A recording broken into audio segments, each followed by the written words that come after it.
Great good morning, everyone. It is a beautiful Monday, June 29, year of our Lord 20 and 26. My Cordaro Jeweler's watch tells me it's 9:10 a.m. This is the Bob Cordaro Show, and I am he, broadcasting today from the United States of America. I can prove it because we are 250 years strong. It's also the place where the brave, like the veterans we salute today, thanks to John Basiliga and his great Eastern roofing systems, like Thomas Parker, Wilkes-Barre, Edward Tokarski, Old Forge, Barry Baseski, Wyoming, and Tony Zush Anthony Cardell.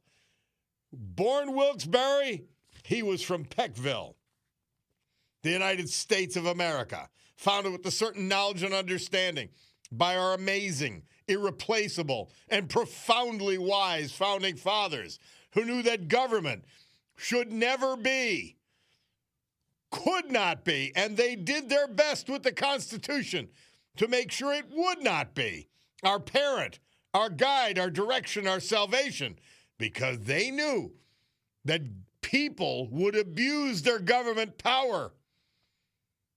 They said that it should only be a necessary evil designed to protect an organized society, not much more. The United States of America, the country where, for the first time in human history, freedom was declared by law to be an unalienable right granted to each individual by God. Freedom couldn't be parceled out to groups or controlled by government or government officials because our great American Constitution ensures and codifies freedom of speech, freedom of religion, freedom of association, economic freedom, and freedom of the press, no matter how it's abused.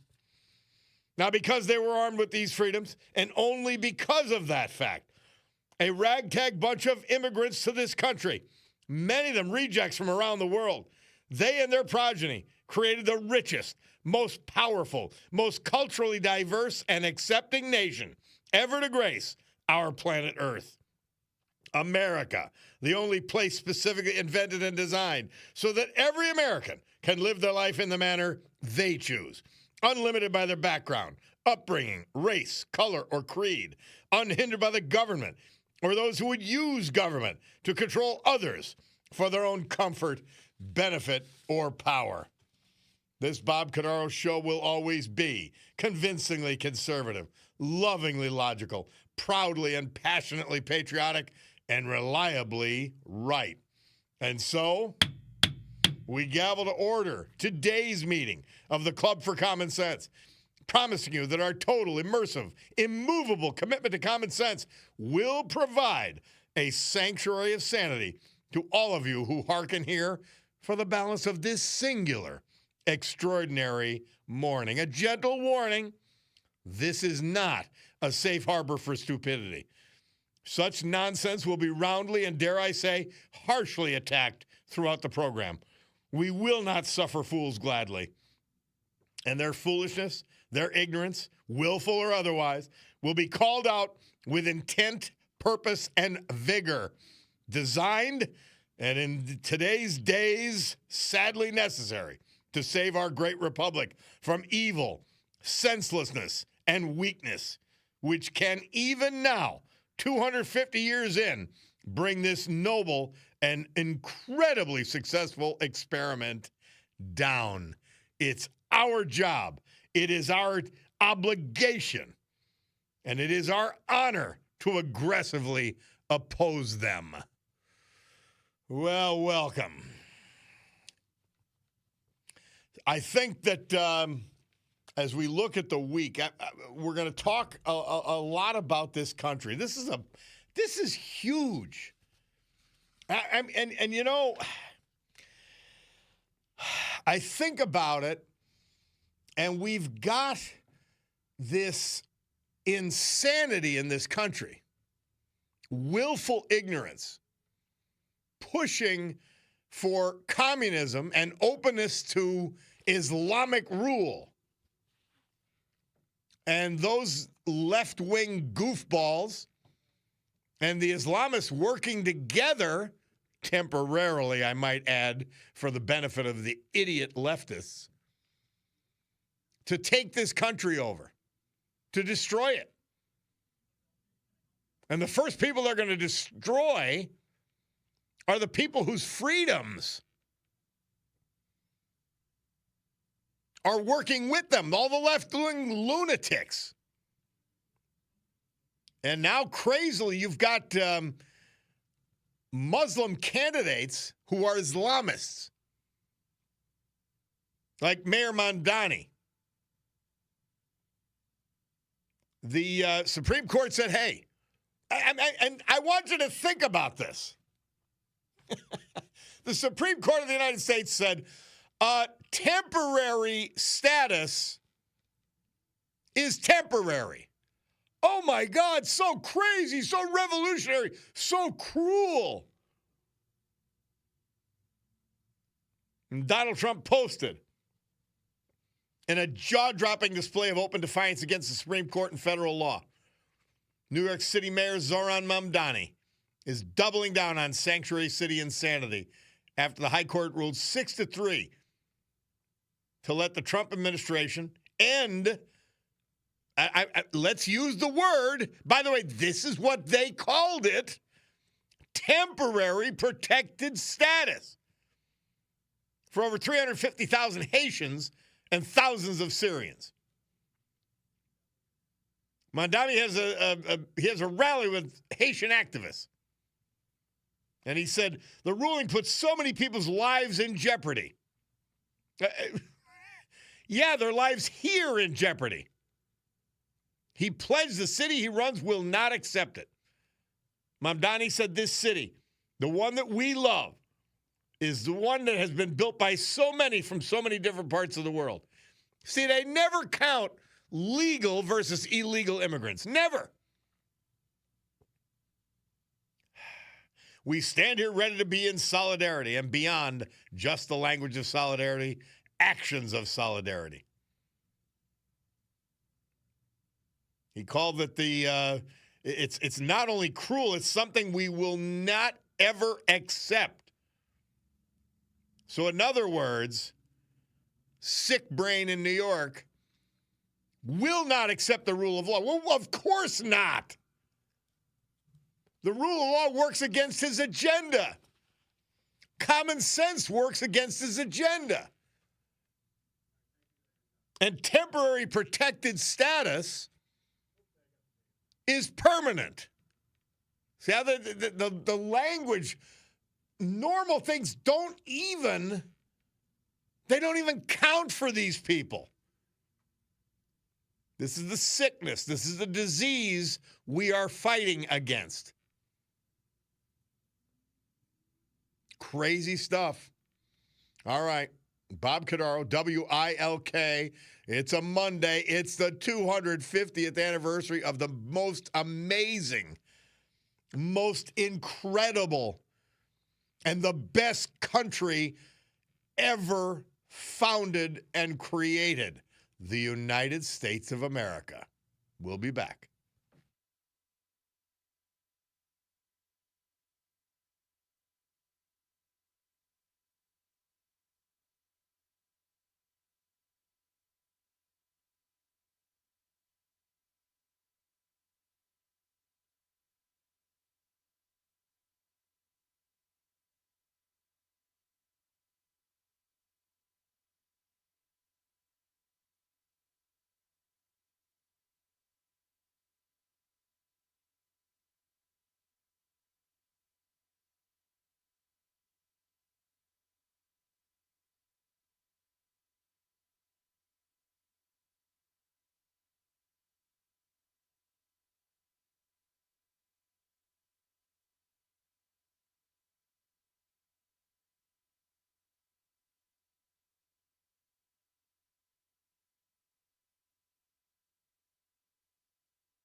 Elvis Presley. Murph tells us this date, 1956, he performed his hit Hound Dog on the Steve Allen Show. And, of course, before that, the great Interstate Highway Act of 1956. You got to give Ike all the credit for that. And you know who else you have to give credit for that? An unsung hero? Bill Scranton, the former governor and UN ambassador. He made sure that parts of the interstate came through Northeast Pennsylvania. And that was Route 80, Route 81. Yeah, big deal. Made all the difference in the world in any event.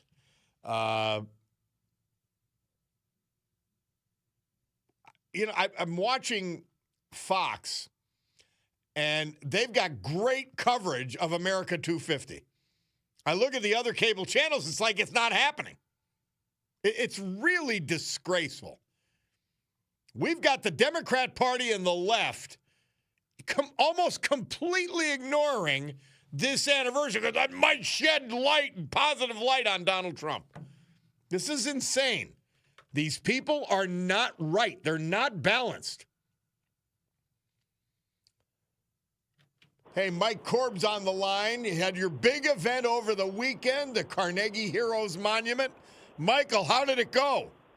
It went great, Bob. I got to thank you and WILK and your people there because I think that it owes an awful lot to it. But everybody was really surprised at the turnout. It was a great turnout. My guess, I couldn't count. Nice. My guess there was 150 people there. And well deserved for those unsung heroes, our miners. Yeah. Absolutely. And the other thing is Bob is I in all my comments I never mentioned that we have an awful lot of other heroes that never were recognized by Carnegie. And there's everyday heroes there, but there's a lot of guys that have done exactly the same type of thing that were never recognized. Amen. And it's just you could probably have, if you did a hero a day, you could probably do it here in northeastern Pennsylvania. Yeah. Hey, and one of the songs we play every so often, and I love it, is Big John, which tells about a mining hero. And I was thinking of that on Saturday when you guys were doing your event. I thought, man, that's the theme song for these great people. But I'm so happy you guys worked that hard to put it together. And now the monument's there for as long as we can keep it, right? That's right. As long as it stays, as long as Ken keeps it there, it's there. Amen. Well, that's great, Mike Korb. Thank you so much. Thank you, Bob. And like I said, appreciate you and the rest of WILK and your guys there. They were real good to us, and you were real good to us. Thank you. Honored to be a tiny part of it. And, again, kudos to you guys for doing all of that. All right, Thanks, Michael, thank you. Yeah, they had that event over the weekend. We had Mike on a couple of times to talk about it. Really amazing. Truly amazing. Now, by the way, when we're talking about the communists, no more socialism.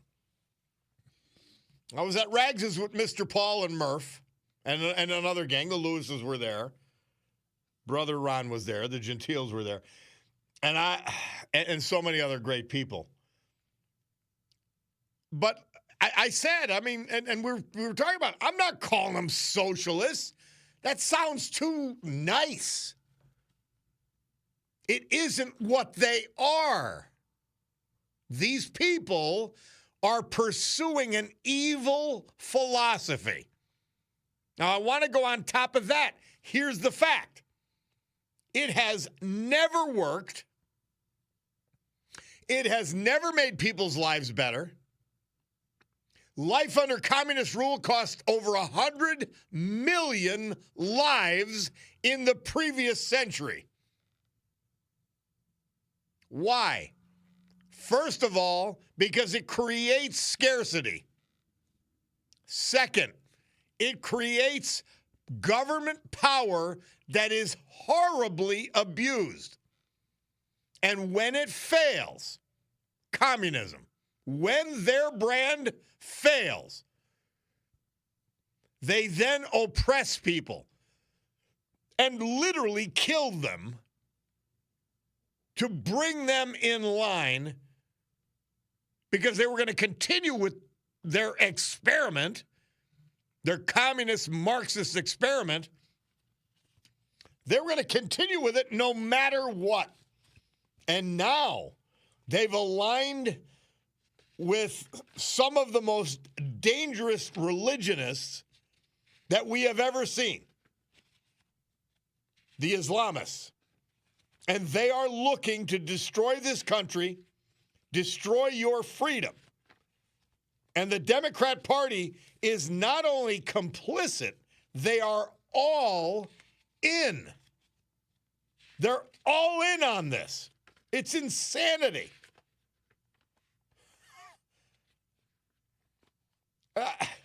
There is no logical, there is no fair-minded appraisal which would conceivably justify the government taking over our lives. It's insane. They're wrong about everything. But these power-hungry savages who run the Democrat Party, who fund the Democrat Party, they want you crushed. They want your choices eliminated. That's what they want.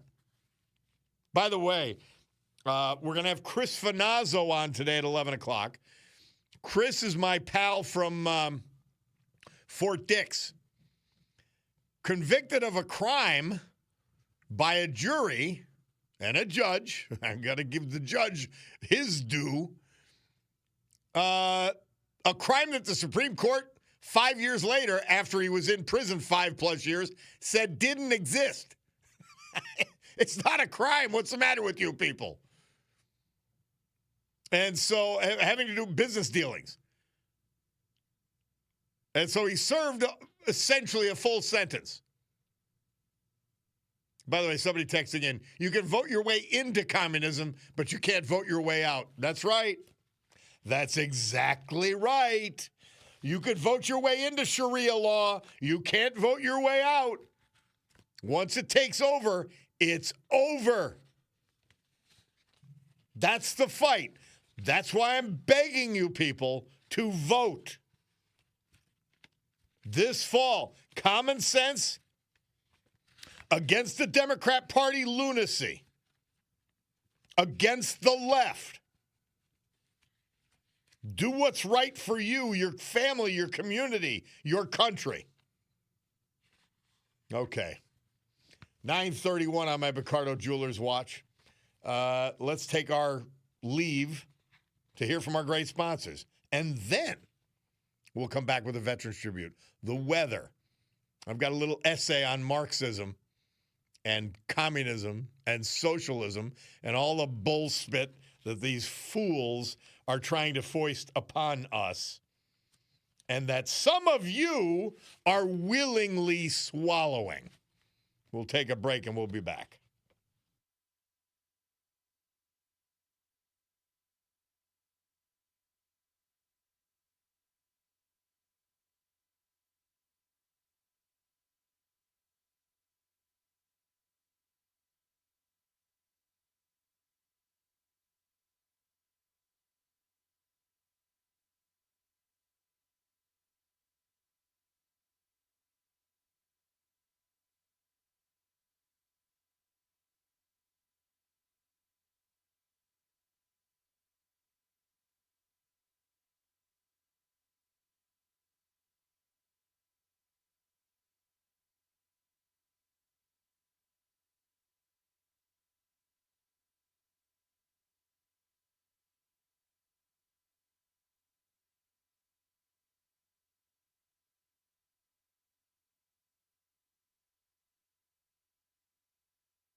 I follow a great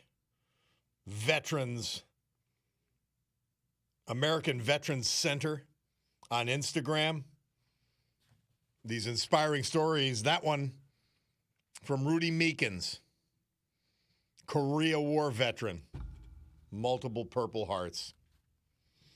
And our veterans this hour, brought to you by our man John Basiliga. Today, every Monday, we feature his first company, his biggest company. He's just a roofer at heart, as brilliant as he is. Eastern Roofing Systems, one of the largest roofing companies and the best in the eastern United States. They just opened their great South Carolina operation. And I'll tell you a little bit about that next hour. But they take all that expertise from all over the eastern seaboard, and they bring it to you here in Northeast Pennsylvania for your massive 1 million square foot project or even your home. Eastern Roofing Systems, one of our proudest companies in Northeast Pennsylvania. Thomas Parker, longtime resident of Wilkes-Barre. Born New York City back in 1938. He came to Wilkes-Barre as a child and grew up in the Heights section. Graduated from GAR Memorial High School in 1956. Tom joined the U.S. Navy and was honorably discharged following his final tour as a sailor on the destroyer USS Massey.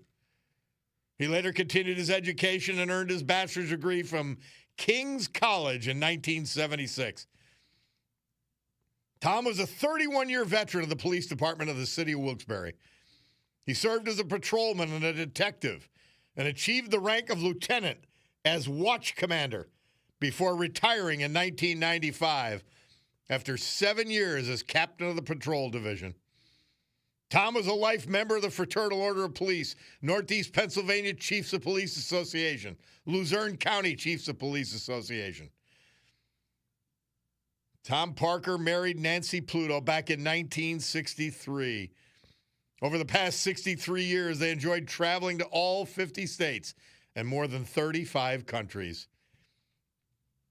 He's survived by his wife, Nancy, his 3 daughters, their husbands, 3 grandchildren, a niece, a nephew, and other family members.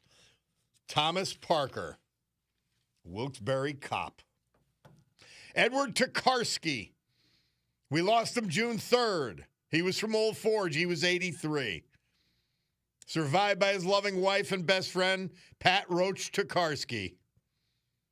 Ed was a graduate of Scranton Technical High School, the great Scranton Technical High School, who gave us so many veterans. He honorably served in the U.S. Army during the Vietnam War from 1964 to 1966. He retired from Tobahan Army Depot after 34 years of service as a supply technician. Ed was a devoted parishioner of St. Anne's Basilica, West Scranton.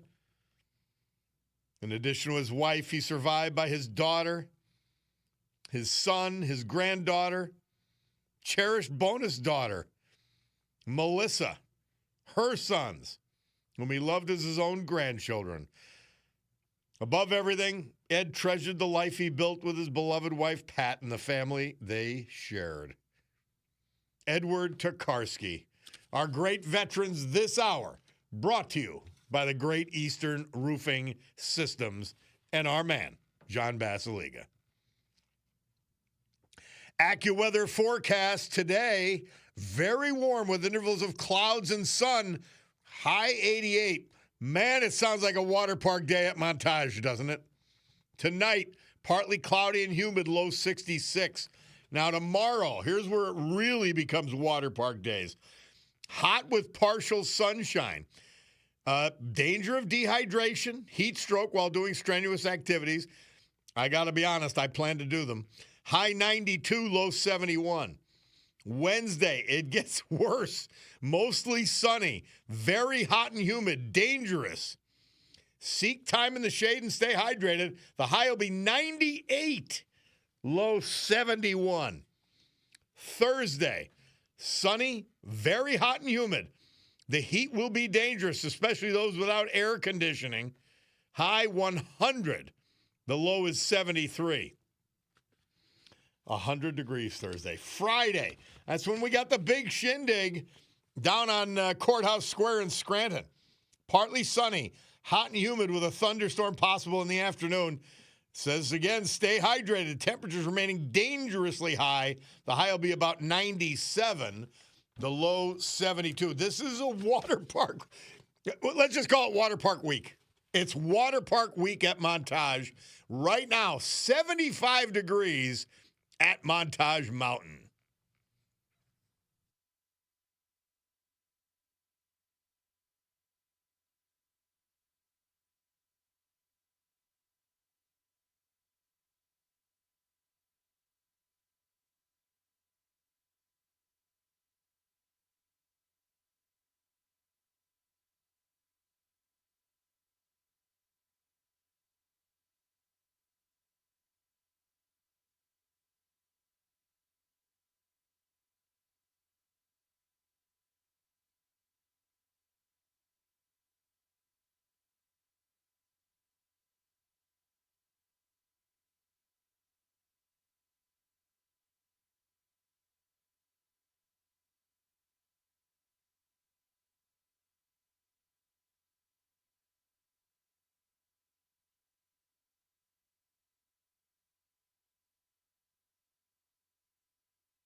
Sunshine, you know it. 100 degrees this week. Wow. And it could be serious for some people. By the way, Mark the Shark from Hazleton, speaking of the last bite we just played, Cubans living in New York City boarding rafts to escape communism again. Yeah. Well, you know what that music means. It means that we're going to hear from Tina Morocco, Global Sales Advisor, Sotheby's International, Naples, Florida. You can reach her at Sotheby's in Naples or Tina Morocco, MURACCO.com, her own website, or Tina Morocco anywhere on social media. And here she is. Hi, Tina. How are you? Hey, Bob. I'm doing well, thanks. How are you? Well, I love heat, but I'm concerned about, some people are vulnerable to it. My dog is vulnerable to it, and we have a second bulldog at the house. So, yeah, we got to use our heads this week. I'll be running around. Sounds like they're going to be inside dogs this week. Yeah, and then that's fine. But I'm going to be an outside dog this week, though. I can't wait to go out and sweat. It's the best week of the year. Yes. Well, what do you got for us today? So first, I want to wish a happy closing day to a couple from Clark Summit. They're closing today. Nice. On a property in Riverhall Country Club just outside of Fort Myers. So they're going to spend the winters golfing and enjoying the sunshine. So I'm happy for them and excited for them to become Florida residents eventually. And you talked to us about that development, did you not? I did. Yes. I love it. So maybe they heard me. Yeah. Well, congratulations to them. Yeah, I'm excited. So speaking of Fort Myers, we haven't talked about Fort Myers Beach. So we've talked a lot about the different districts in Fort Myers, but I don't think we've ever talked about Fort Myers Beach, which is a separate town. Yeah. So many of your listeners, I'm sure, are familiar with Fort Myers Beach. It's kind of iconic, vacation destination in Florida. Fort Myers Beach was really hit hard in 2022 by a hurricane. So we've been in kind of rebuilding since then. And let me just tell you, it is back in a big way. Oh, neat. Yeah, so Fort Myers Beach, for those that aren't familiar with the area, it's just northwest of Bonita, and it's south of Fort Myers. So there's two ways in and out of Fort Myers Beach. Fort Myers Beach is actually an island, and not a very big one, but beaches like on the west side are absolutely stunning. And they were originally marketed as the safest beaches in the country because of how shallow they are and the lack of undertow. Mm-hmm. So it was kind of a vacation destination in that way. But since our hurricane, our big hurricane in 2022, there's been a lot of openings of restaurants. Margaritaville is now on the north end of Fort Myers Beach. People might be familiar with Times Square, but Margaritaville is not just a Margaritaville restaurant. It's a whole entire resort, several different restaurants, but the restaurants are open to the public, so you can go there. You can also do a resort pass there, which is a lot of fun. Live music. So Times Square is on the north end of Fort Myers Beach, which is kind of the vibe there has always been vacation land. So if you're thinking like Ocean City in the summertime, that's kind of what Fort Myers Beach on the north end is like. And I was listening to Jimmy Buffett on satellite radio almost all weekend. I just was switching through the channels, and I'm like, this is cool stuff. This is just creates the right vibe. Wow. Exactly. I did not know they had a big Margaritaville. Wow. Yeah, so Times Square up there on the north end of Fort Myers Beach, and there's a lot of condos, a lot of single-family homes. Interesting part about Fort Myers Beach with the single-family homes, different streets on Fort Myers Beach are zoned differently. So if you're looking for a property on Fort Myers Beach, a single-family home, you got to be careful. You got to know, first of all, like, are you going to live there, or are you looking to use it as an investment property? Some of the streets are zoned for weekly rentals, and some of the streets are zoned for monthly rentals. The weekly rental streets are much more desirable for investors and typically are more expensive than the single-family homes that are allowed to rent monthly. So just an interesting fact there. Well, these are the shoals they need you to navigate through. I don't say that kidding around. There's things you've got to know, and that your realtor has to know when you're plunging into Florida real estate. Yeah, definitely. And yeah, come down on a vacation and look at some properties. Fort Myers Beach is so fun, even in the summertime. It's always bumping. A lot of people there this time of year. And you can start to watch the pier being rebuilt there. The pier was, damaged during the hurricane. And so the new pier that will be opened in 2027 is double the size. It's longer and it's double the width. Neat. So it's going to be spectacular. And, a lot of beachfront restaurants. And I'm sure there, storm resistant. Open air. Storm resistant as well. Yeah. Yeah, definitely built to last. For sure. Neat. For our storm. Well, Tina, thank you so much. We appreciate it always. Sure thing, Bob. All right. Tina Morocco. Yeah. She is our trusted guide for Florida real estate. You can get her at Sotheby's Real Estate in Naples, Florida, or go direct.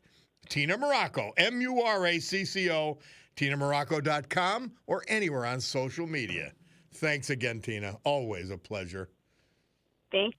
All right. We'll be back. It's the Bob Cordaro Show.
Hey, this live stream, you go to YouTube, you put Bob Cordaro Show, WILK.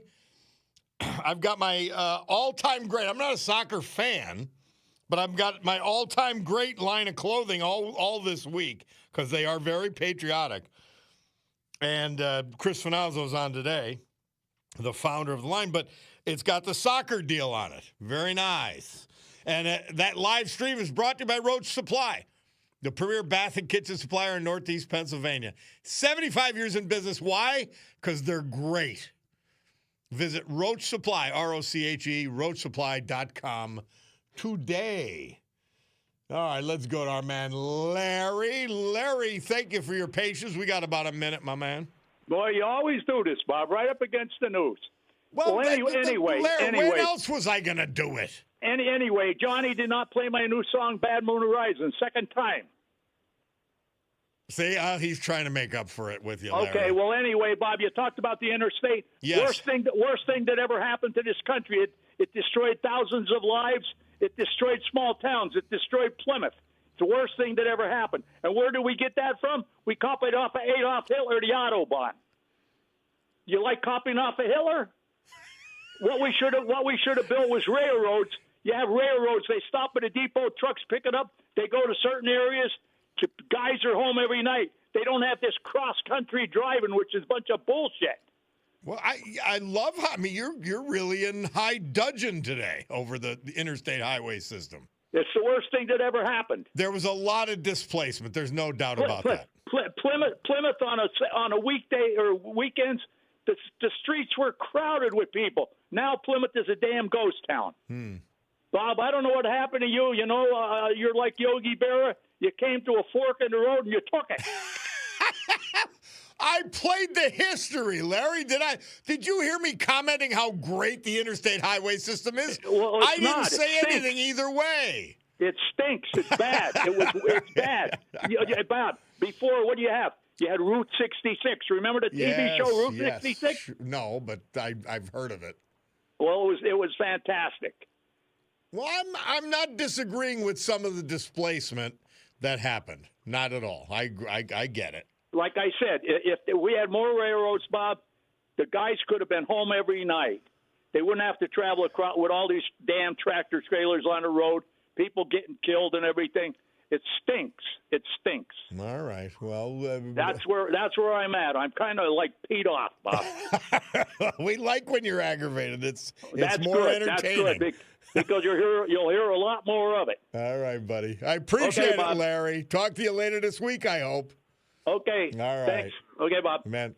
Hey, Joe from Berwick, to finish the hour. We've only got a few seconds, Joe. My apologies. Well, Bob, I cannot believe we find ourselves in this spot, but you are Radio Free America right now, the voice against communism. Mm-hmm. We all thought it would come from invasion like Red Dawn. It comes from elections in New York City. Who knew? Well, and then we have I didn't follow Michigan to see if that Islamist won the U.S. Senate nomination. But it's crazy. And it's a combination of two groups who are both so power hungry and so desperate to control other people, meaning the left and the Islamists, that they don't care that they hate each other. They're actually working together. Well, like I said, Bob, if you thought that your life was just going to culminate in a quiet retirement and riding off into the sunset, you're now the battleground for freedom. You're like Radio Free America here. I have no problem. I have no problem playing my tiny part because this country is worth saving. It really is, Joe. Amen. Well, thank you, Bob. Thank you, brother. Always a pleasure. Hey, my Picardo Jewelers watch says it's 10:01 and change. So we've got to take a break. We'll come back. And when we come back on the Bob Cordaro Show, it's Monday. And what does that mean? Monday Musings with John Perillo. We will return.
Great good morning, everyone. My Picardo Jewelers watch tells me it's 10:08 a.m. this beautiful Monday, June 29, year of our Lord 2026, here in the great Northeast and a lot of other places as well. This is the Bob Cordaro Show. I am he, and it's a big day to fight for America, defend our values, and honor, with the help of our man John Basiliga and his great Eastern Roofing Systems, the brave who have made us and kept us free. People like veterans we've lost this year but celebrate today, thanks to John, like Edward Tokarski, Old Forge, Thomas Parker, Wilkes-Barre, Barry Baseski, Wyoming, and Anthony Tony Zush Cardell, Peckville. So with history, our great founding fathers, and the incomparable Constitution of the United States of America as our guides, let us continue today's battle. Gaveling back to order today's meeting of the Club for Common Sense, promising you that our commitment to common sense, it's deep, it's unalterable, and it will provide a sanctuary of sanity to all of you who hearken here. Well, it's Monday. What do we do on Monday? We do something that we love to do. We do Monday Musings with John Perillo. And here he is, our man, Naval Academy graduate, and obviously veteran, John Perillo. How are you, John? I'm good, Bob. How are you? Well, I'm fantastic. Always a little better when I'm speaking to you. Well, I got to good. talk to you and Tina Morocco on the same day, so that's a big day. You know, I have to admit, I hear her piece and then I get a little disappointed that I have to follow her because, you know, I want to follow her, but, you know, it's like down to Florida to follow her. Well, eventually Yes, we'll sir. get there. Okay, we'll scare that state if we do that together. But I did want to bring up something that since before we next get together, our country will have celebrated our 250th anniversary. Mm-hmm. And by the way, historically, that's a long time for a country to have a single form of government. And in my opinion, and I recognize that I'm sometimes uncritically patriotic, our country is truly extraordinary. You know, and Bob has said it before, you know, the very pinnacle of Western civilization, and possible only because of the together of our founders who were uniformly brilliant, thoughtful, and deeply philosophical. You know, they had studied their history and the lessons of the Judeo-Christian tradition and crafted a government that took all of that into account. You know, you all as listeners have won the lottery of life by living here. Mm-hmm. And yet we hear lots of reasons why we shouldn't be united, what divides us, why the nation is awful, why its people are weak, depressing stuff like that. But I think that is a misreading of our country. Our country is still exceptional and still inhabited by exceptional people. And I've been asked many times what makes our country different and what events do I think make America different. And I could list dozens. You know, Bob and I could do an entire show on just those things that I think make us different. But I thought I'd pick one example from out your way that perfectly encapsulates what makes our country and its citizens unique. And I was sent an article by Colleen Shogan about a remembrance of 36 wonderful Americans that I would like to offer to you as proof of my premise. So what does it mean to be a modern American? You know, and modern gets to be a relative measurement at my age, but I'd like you to consider the passengers of Flight 93, the flight that crashed in your listening area in Pennsylvania, as a microcosm of our great nation. You know, we are fellow travelers in a dangerous world, but as we look at the anniversary of the birth of our country, what those passengers represent is, as I'm sure you already know what's coming, this is Monday Musings, the philosophy of our founders. They had to know they were going to die, but there was apparently no panic, no listening to just the loudest voices in the group or listening to their attackers, but rather the gathering of information, debate, a courageous and very important decision, and then action. It was, if you think about it, the perfect example of democratic self-government. It was a lesson in civics, to use the words in the Shogun. And if you were alive during September 11th back then, you know where you were. I was on my way to my reserve center believing that my team and I would be deployed shortly. And that was 25 years ago. So some of the detail tends to be forgotten. So let's review a little bit of that here. You know, Flight 93 left Newark Airport, Newark, New Jersey, just before 9 o'clock and was hijacked by 4 men, 1 Lebanese and 3 Saudis who used knives to take over the cockpit and either killed or incapacitated the pilot or the co-pilot. And it seems that a flight attendant and one first-class passenger were murdered as a show of how serious these attackers were and to scare the rest of the passengers into submission. And they were killed with small box cutter knives. You know, you can let your imagination fill in the rest of that scene. Just imagine for a few seconds what that must have looked like. And the rest of the passengers were herded to the back of the plane. And it was that move that Meshuggah points out, that was a terrorist tactical error. Because by doing that, by shoving everyone together in the back of the plane, it showed that the attackers didn't understand either the United States or its citizens. That's because by putting those passengers in one place, they had inadvertently created a microcosm of our great society. And here we get to see what civic engagement really looks like. And I suspect that none of the passengers in the back of that plane were actively thinking about U.S. history or the Roman definition of citizenship or why the founders wanted us to have elements of democracy in the new Constitution or why the Constitution is sufficient for only a moral and religious people. But somewhere in their souls, they had absorbed the lessons, which meant that they also knew what to do. They used cell phones, which I'll remind you weren't great technology 25 years ago. They used air phones, also pretty sketchy, to call family and their loved ones where they learned that other planes had crashed into the Twin Towers. The Pentagon had not yet been hit. And they talked among themselves and began discussing options.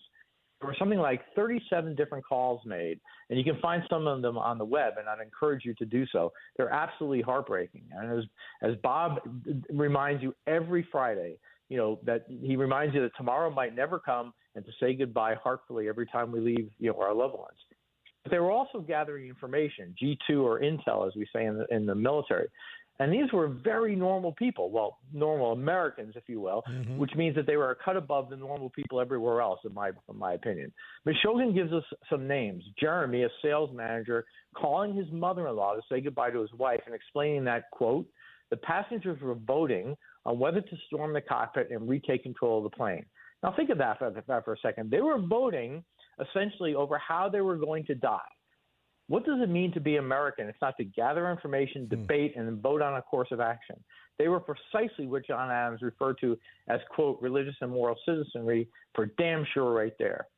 And they debated that they needed to execute their plan over a rural area. Again, Meshuggah points out that this guy named Tom Burnett, he's an executive at a medical company, tells his wife that, quote, we're waiting until we're over a rural area. We're going to take back the plane. Now, on Monday Musings, we tend to talk about moral ambiguity, those things that we should think about. But occasionally in life, we get to see absolute moral clarity. These passengers were heroes in the very same sense that they are the veterans that Bob honors every day. How many people were saved because these passengers intervened and because they considered just where they needed to act? And, of course, we've all heard the call of Tom Beamer, who was an account executive in New Jersey, who was talking to an airphone operator. And in the last recording of the flight, she hears him say to the rest of the passengers, quote, are you guys ready? Okay, let's roll. Now, in my entire career in the Navy, as a pretty senior officer, by the way, I've never heard more inspiring words.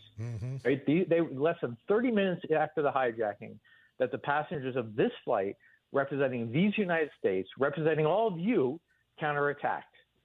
Witnesses on the ground talked about how the plane was swinging back and forth and clearly out of control, and that's because the U.S. forces, that would be these heroic 39 Americans, were winning. So the attackers crashed the plane, killing themselves and everybody on board, but killing nobody on the ground.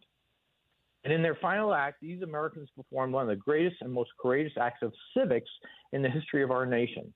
You know, they came together as a society, they gathered intel, they debated, they voted, and they acted. To remain a free nation, we need to come together. We need to gather information because we need to make informed decisions, not emotional ones, and we need to vote because by doing that, we don't always win. In fact, if we always won, we wouldn't need to vote. But by voting, we have a voice and are forced to listen to opposing views. Flight 93 wasn't an autocracy. It wasn't authoritarianism. It wasn't one person who happened to want to be a hero. It was, again, in Meshuggah's words, judgment, deliberation, and the courage to act together. Or in the words of President George W. Bush at the commissioning of the memorial out there, at the moment America's democracy was under attack, our citizens defied their captors by holding a vote. The choice they made would cost them their lives, and they knew it, end quote. And this from President Bill Clinton, quote, with almost no time to decide, they gave the entire country an incalculable gift. They saved the Capitol from attack. They saved God knows how many lives. They saved the terrorists from claiming a symbolic victory, smashing the center of American government, and they did it as citizens, end quote. Civis Romanus, I'm a Roman citizen, says Paul in Acts in the Bible. Well, these passages set the bar for what it means to be citizens of the United States. The Shogun refers to what historians sometimes call uncomfortable history, those moments in history where we have failed to live up to the aspirations of our Declaration of Independence that we will celebrate this week on July 4th coming up. And those failures are real. I grant that without reservation. We also, on a great many occasions, have been a people of extraordinary courage. And as somebody once said, America is not the problem in the world. You get the wisdom of our founders, or the bravery of the revolution, or the bets that Bob honors, or those who stood up in those times when the country was failing to live up to the ideals expressed in the holiday that we're going to celebrate on July 4th. Some of those uncomfortable moments should cause us to think carefully about our role as citizens. Flight 93 should make you feel uncomfortable. You listening today to this piece are heirs to what they did with great moral clarity. Some of what we discuss on Monday Musings is designed to challenge how you think about right and wrong. Flight 93 is none of that. There's none of that ambiguity. It's a bunch of Americans who didn't ask to be on the front lines, upholding everything that it means to be an American with absolute bravery. If you want to know what self-government looks like, well, that last few minutes is the illustration you need, and it clearly wasn't easy. And the Flight 93 Memorial is a day trip for most of you listeners to Bob's show. And if you're looking for a way to celebrate Independence Day, might I suggest that you go to that memorial, meet other listeners to Bob's show there, and listen to the recordings of the calls, and read the names of those heroes, and then vow to live up to the civics lessons that they gave you and me. And enjoy the 4th, enjoy barbecue, enjoy cold beer, because those passengers would want you to. So would the vets that Bob honors. They don't want you to be sad because of their great sacrifice. You should rejoice in it, but also make damn sure you live a life as a citizen that's worthy of what they represent. And all we're asked to do is vote. All we're asked to do is be informed and vote. Right, and I know I get emotional over this stuff, but this is what our country represents. I'm so happy you brought it up. Todd Beamer and my man Mark Mayer remind me, because he's a Rochester guy too. He was a University of Rochester guy and was a member of the fraternity next to ours. We were Deeks. He was an Alpha Delta. And we had a tradition. That's not to reduce it to silliness, but we had a tradition. It was called Whiz on Alpha Delta, with other words. And from that day on, I had an incredible respect for that Alpha Delta fraternity that he was a member of. He was a hero, true hero that day. Amazing. Absolutely. Ordinary citizens. That's what you're called to be, people. Right? Thank you so much for your time again, guys. I really do appreciate spending time with you every week. Thank you so much, John. Happy 4th to you. Happy 250th. You're a big part of it, man. Amen. You and your team out there have a great week, and I hope you guys enjoy the heat. Take care. All right. John Perillo, Monday Musings. We'll be right back.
Neil Young's song Let's Roll in commemoration of that incredible act of bravery by Todd Beamer and the other passengers of Flight 93. I didn't think we'd start off the week being emotional, and here we are already. That's fine, though. That's fine. I told you if we should laugh, we should get teared up, we should get outraged, and we should learn something. Then we've had a successful show that day. Speaking of Mother Teresa, St. Teresa for June 29th. She said, should I devote myself to the struggle for justice of tomorrow, or even for the justice of today? The most needy people would die right in front of me because they lack a glass of milk. I do not condemn those who struggle for justice. I believe there are different options for the people of God. To me, the most important thing is to serve the neediest people. St. Teresa. And there's a lot of really primarily left-wing attacks on St. Teresa. And I was directed to one over the weekend, and I appreciate that. Fred Duckman just did, and then he had no agenda. He just wanted me to hear this attack on Mother Teresa, and I was like, it all sounds like left-wing pablum. Christopher Hitchens, for one. By the way, a brilliant guy. Brilliant. But a devoted atheist. He hated the fact that Mother Teresa, St. Teresa, was converting people. He hated that it was based, everything she did was based on religiosity. Was she the most efficient deliverer to the poor? Maybe, maybe not.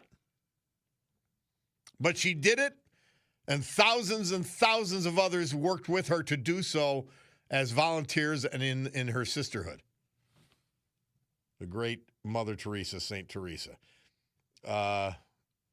Who does anything with perfection? But what she did do with virtually perfect love was tend to the poorest of the poor for her, as a dedication of her life. Somebody texts in, Todd Beamer. Now, you got to remember, not even we're coming up on the 25th anniversary of 9/11. And one of our great listeners points this out. The Let's Roll guy from Flight 93 is buried in a district that is about to be represented in Congress by an Al-Qaeda terrorist. Yeah, you know that fool. Disgusting. Absolutely disgusting. I want to read this, and I'm going to keep reading it. The forest was shrinking. This is communism. This is what these people are trying to do to you. The forest was shrinking. This is the Democrat Party, by the way.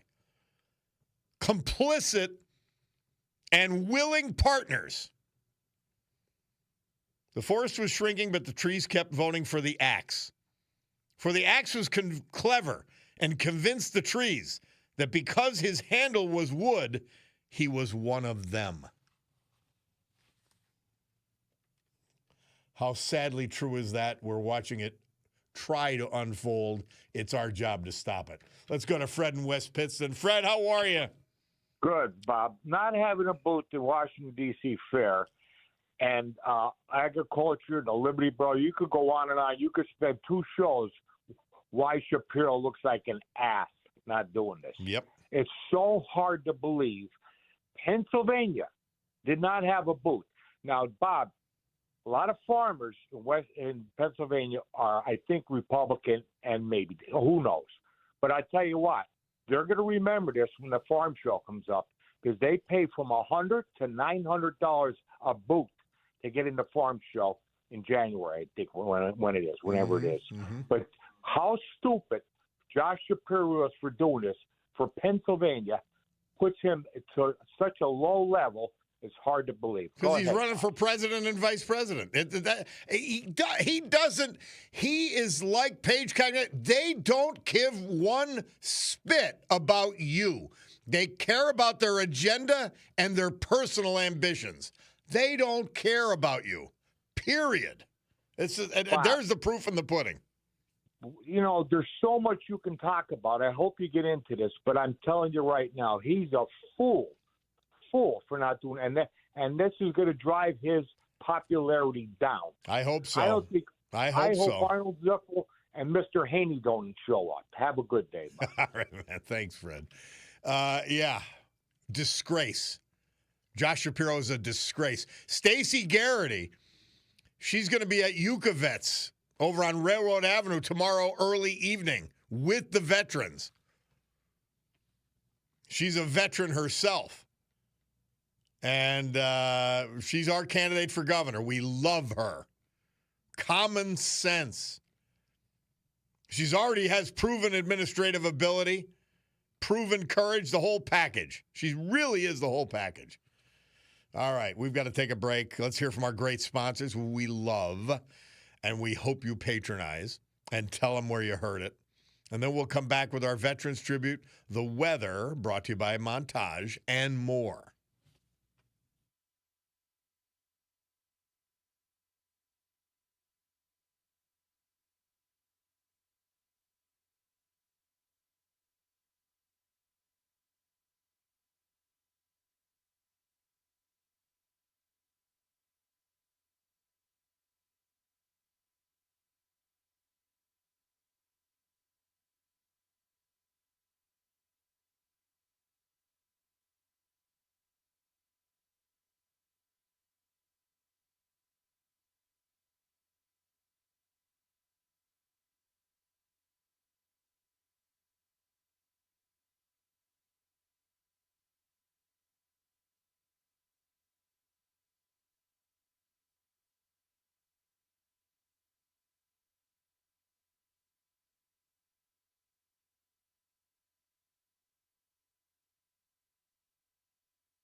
Our Veterans Tribute this hour, as with every hour, this day as with every day, brought to you by our man John Basiliga and his great Eastern Roofing Systems. His first company, his biggest company, big grand opening in South Carolina, the state capital. Columbia, new operation there, spreading their wings even farther. Eastern Roofing Systems, and they take all of that, all that expertise, all that buying power, and because they're headquartered in Jessup, they bring it right to you in Northeast Pennsylvania. From everywhere from your massive factory project to your home, Eastern Roofing Systems. Anthony Cardell, known as Tony Zush, I knew this guy. He passed peacefully Saturday, June 13th, this year. Having attained 93 years of age, his life was well lived. He was a man for all seasons. Born in 1932 into the humble home of a coal miner and seamstress. One of five, the oldest of five. His endeavors over the better part of a century led him to a life of service to family and friends, community, and country. Tony grew up in Miners Mills near Wilkes-Barre, attending Coughlin High School. He worked at the local library during high school as well as a summer camp at the Poconos where he met his future wife, Elizabeth Sullivan, and declared to a friend, like they do in the movies, "There is the girl I'm going to marry." Tony and Betty did marry in 1955, and they had 5 children. They had celebrated their 71st wedding anniversary this past April 30th. Most recently, they were often seen holding hands or looking lovingly at one another. After completing technical training at Penn State, Tony began a career at Daystrom, now called Lockheed, up in Archbald. He worked in the Naval Nuclear Propulsion Program, renowned for his skill in troubleshooting electronic equipment across the spectrum of nuclear-powered submarines and aircraft carriers. This job took him around the world where he collected hundreds upon hundreds of matchbooks and Navy caps. He took correspondence courses over the years and was very proud to finally receive a Bachelor of Science degree at the age of 62. He served this great country in the Naval Reserve for 4 decades. He completed his career at the rank of Chief Warrant Officer in the Seabees. Served his community on the board of the United Cerebral Palsy, Sacred Heart of Jesus Church in Peckville, Blakely Borough Planning Commission, the Lions Club, the American Legion, president of the Blakely Hose Company, number 2. He served as a friend to many, including his Thursday night poker buddies, his fellow CBs, the retired old men eating out. He served his teammates in golf and bowling leagues. In 1965, he became the first bowler in 15 years to have a 700-plus series in his league. How about that? He had a hole-in-one at age 82, and at age 90, he could still hit a solid 3-wood to clear the ravine hole on number 10 at Woodlock Springs. Believe me, that's an achievement. He served his teammates in golf and bowling. He was an altar boy as a youth and served God as a devout Roman Catholic, faithfully attending Mass throughout his life. He served as a wonderful husband and father.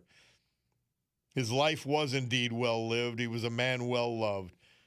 Survived by his wife, Betty, their 5 children, spouses, 8 grandchildren, 8 great-grandchildren, as well as, of course, his own children.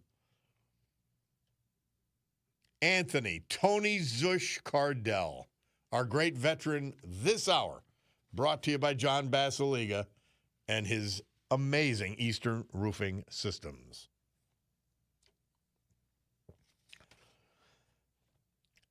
AccuWeather forecast for the area, and that is brought to you by our great friends at Montage Mountain Resorts, who are saying, look, it's going to be hot. Get up here where it's a little bit cooler and get to the water park. It's the perfect week. Hot with intervals of clouds and sunshine, high 90 today. Partly cloudy and humid, down to 65 overnight. Tomorrow, hot with partial sunshine. Just be careful out there. AccuWeather with their warnings. We know. 92 tomorrow, 71 the low. So no relief during any part of the day. Mostly sunny on Wednesday, very hot and humid. 98 degrees Wednesday, low 71. Thursday, sunny, very hot and humid. Watch out for people that are in the neighborhood don't have air conditioning. But this is what happened in France. Those idiots don't have enough power, and they fell for the Green New Deal. They don't have air conditioning. Hundreds died unnecessarily. But if you can help somebody that doesn't have air conditioning, try to help them out, all right? 102 on Thursday. Friday, 101. Partly sunny, hot and humid with a thunderstorm possible in the afternoon. That's the day of the big event down on Courthouse Square in Scranton. We're going to do it. We're going to do it anyway. And it's going to be hot, and it'll cool off at night for the Philharmonic and the fireworks. But it's a hot and dangerous hot week this week. Look out for your neighborhood, would you please? That's your weather. Brought to you by the great people at Montage Mountain Resorts. It's already 78 and climbing. Get up to the darn water park. Use your head.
We just don't hear this song enough, do we?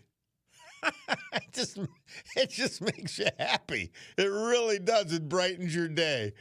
This day, 1959, Murph tells us Lloyd Price had the #1 R&B hit with Personality. Good stuff. Good stuff. By the way, the DOJ launching a grand jury probe into Marxist mogul and disgusting pig Neville Roy Singham and his funding of leftist groups, including protesters and everything else. I tell you, the billionaires who hate this country are spending real money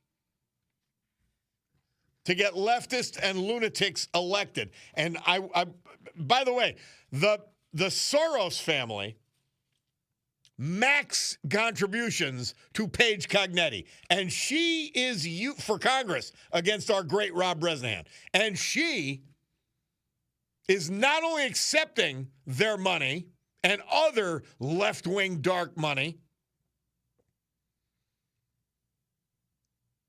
They're not only coordinating with her campaign for other spending, possibly up to $100 million for this congressional seat. Please remember this insanity. Remember who they're supporting. Singham's one of them. That's where she comes from. That's who she dances for. The Soros family. It's insane. It's absolutely insane. And the same people who ran Mamdani's campaign are running hers. If all of this doesn't hit home, you ain't listening. We'll take a break. Bob Cordaro, WILK. We'll be right back.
Mark Mayer, one of our executive producers for the program, sent me a piece, and it's beyond frightening. The Islamists protesting and marching in Dearborn, Michigan. Guys, it's here. You don't want to vote or you want to be open-minded? They're not, I assure you. And thanks to John Motion for sending that along. Unbelievable. Jimi Hendrix. Murph tells us the Jimi Hendrix Experience. This is sad. This date, 1969. Performed for the final time at the Denver Pop Festival, Denver, Colorado. The last song they performed was Voodoo Child. Hendrix dead at 27. Sad stuff. My man Mark from Clark Summit. How are you, Mark? Hello there, Bob. Haven't talked to you in a while. I know it. We miss you. But I saw your, I don't know, and I don't look at Facebook that often. I saw your post. Please explain to our listeners what that was all about. I'm in high dudgeon about it. Yeah, it's happened. This is the third time. So my father was a World War II veteran captain, served in North America, and you did a tribute to him years ago. But anyway, he's buried at St. Catharines Cemetery, and I happened to be up in that neighborhood last week, and I looked, and there's flags everywhere. But my dad's is missing, and this is the third time it's been stolen because his gravesite is right on the road, so you can actually get it out of your car. So a lot of people are commenting on that, but I don't think they're as valuable as they were years ago because they were made out of silver or copper, but there's still metal in them. So I think people are taking them to melt them down for whatever reason, but that's the low of the lows. That is so disgraceful. So disgraceful. Yeah. By the way, and I don't agree with the Sharia law that much, but breaking someone's hands for touching one of them would be just about right. Right. I could text you some other ideas too. Off the, well, there should be an old school solution to that if they can ever be caught. Somebody responded to my post and said, "Put it back, buy another one, put it back, and have a tracker. You can find out where it goes." I said, "I don't think I'm going to do that." Yeah, but it's. I mean, your father deserves that flag. He deserves that plaque. He earned it, and for some pig to come and take it, it just. Right. And I see veterans. You see them more and more now wearing their hats. World War II veterans. Yep. And I always stop, congratulate them, thank you, and it's like you gave them a $100 bill. I mean, they're sometimes the forgotten heroes. Yes. And but your show is great, and Nicole refuses to listen to you anymore because she doesn't like the music. But I'm sorry about that. What has she done? She doesn't like what? I'm just kidding. I said she doesn't like the music. She just likes having to hear you talk. Well, I'll tell Murph because Nicole is a little. She's pretty discriminating. I think that we gotta listen to that. She's a pain in the what. All she wants to do is hear your voice, and the music comes on, and she says bye. We love you, Nicole. Right. We love you. Thank you, Mark. You have a good. You earned your time off. Have a great holiday with your family, and take care. Who says that's time off? Working is less exhausting than going out. Well, you'll be on the air on July 4th, right? No, we're off the 3rd too. We're off the 3rd. Oh, okay. I'm like, sorry. See, the Bulldog won't come in because he loves his vacations, so I can't come in. Yeah. That's the deal. Well, you know what? I'll pick you up on your even sidewalks, and we'll go catch that guy that took the flag holder. When I'm walking Chauncey, everybody's telling me about the damn sidewalks. I'm saying they should use lift and level.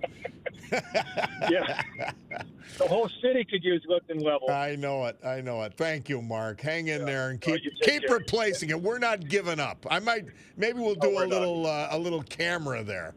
Find out who this bastard is. All right. Happy 4th. Thanks, Mark. You too. Happy 250th for all Americans. Yep. Mike, we got a minute left. Mike's calling from Duryea. Fire away, man.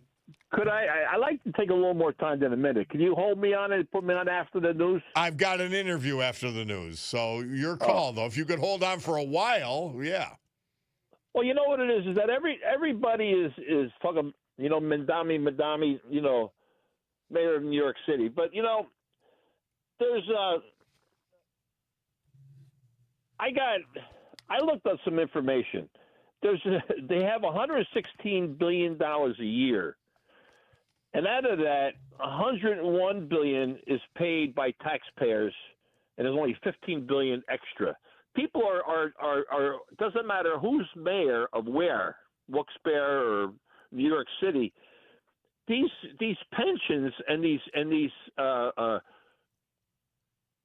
teachers are getting more money in New York City than everybody. I mean, it's just crazy how Mike, people are.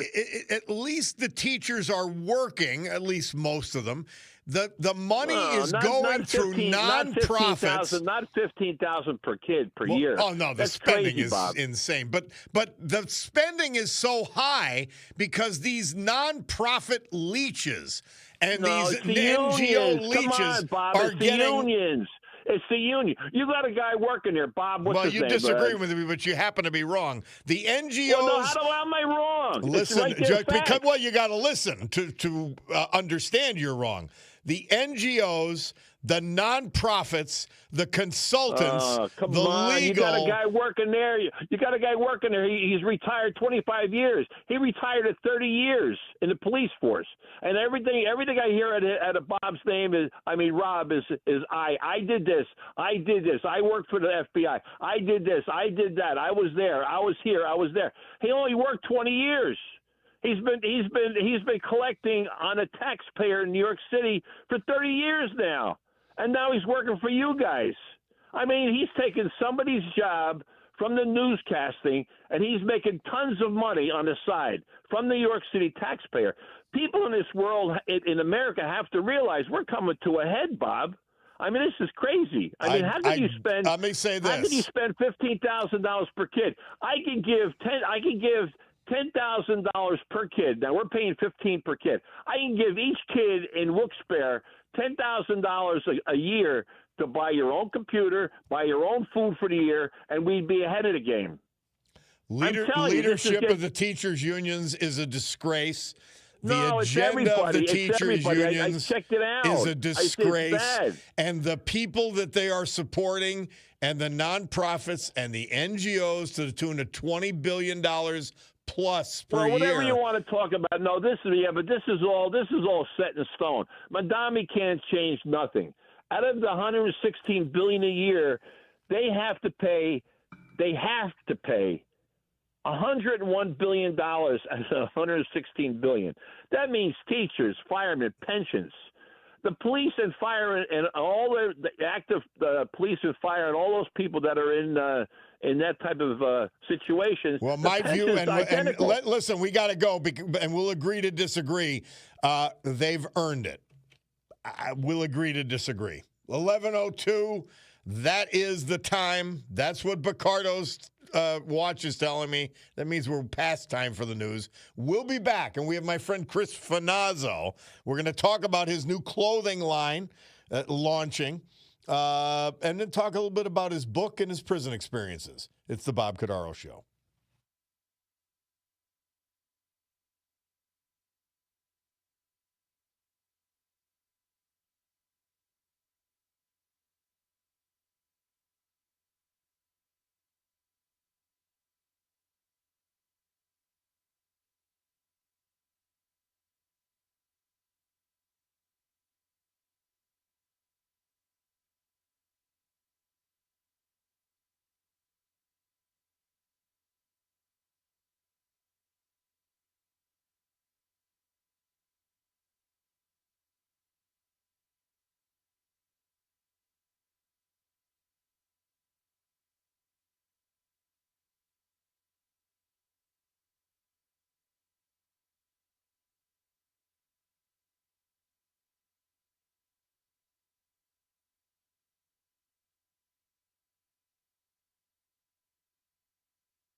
You know it, baby. Great good morning, everyone. It's 11:10 a.m. on my Picardo Jewelers watch. This beautiful Monday, June 29th, year of our Lord 2026, here in the great Northeast and wherever you are listening. This is the Bob Cordaro Show. I am he, and it's a big day to fight for America, defend our values, and honor with the help of our man, John Basiliga, and his Great Eastern Roofing Systems. Now opening a new headquarters in Columbia, South Carolina. The brave who have made us and kept us free. People like veterans we've lost this year, but salute today, thanks to our man John.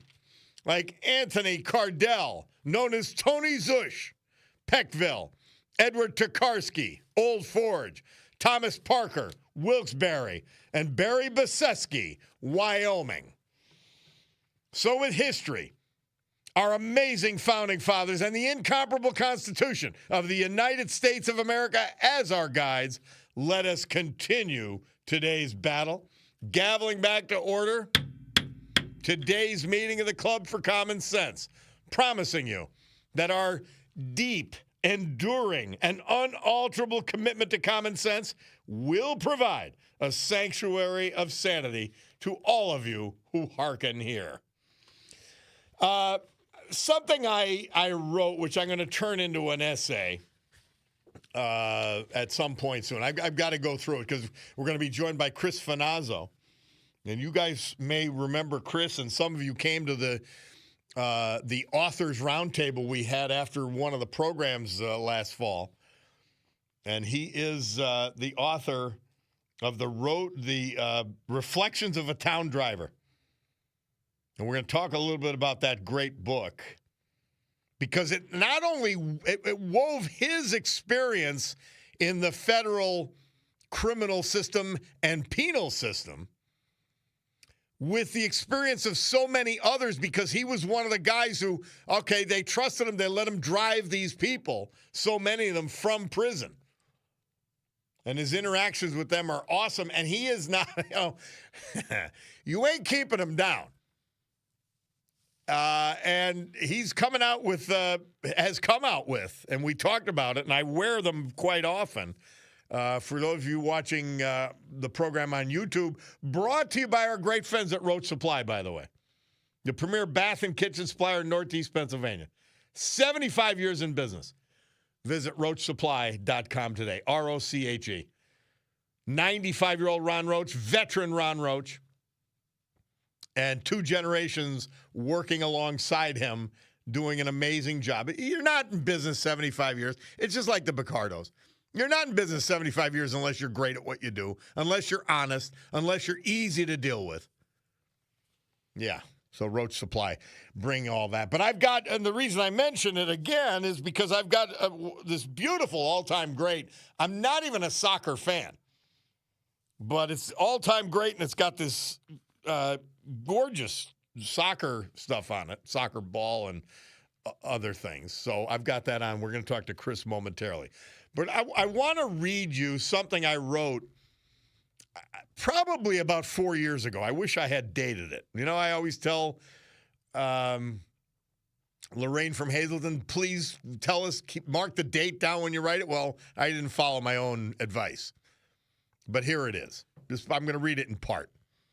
Marxism, socialism, communism, collectivism, or whatever disguise is used to cover this common ideology, all fail, have always demonstrably failed, and will always fail.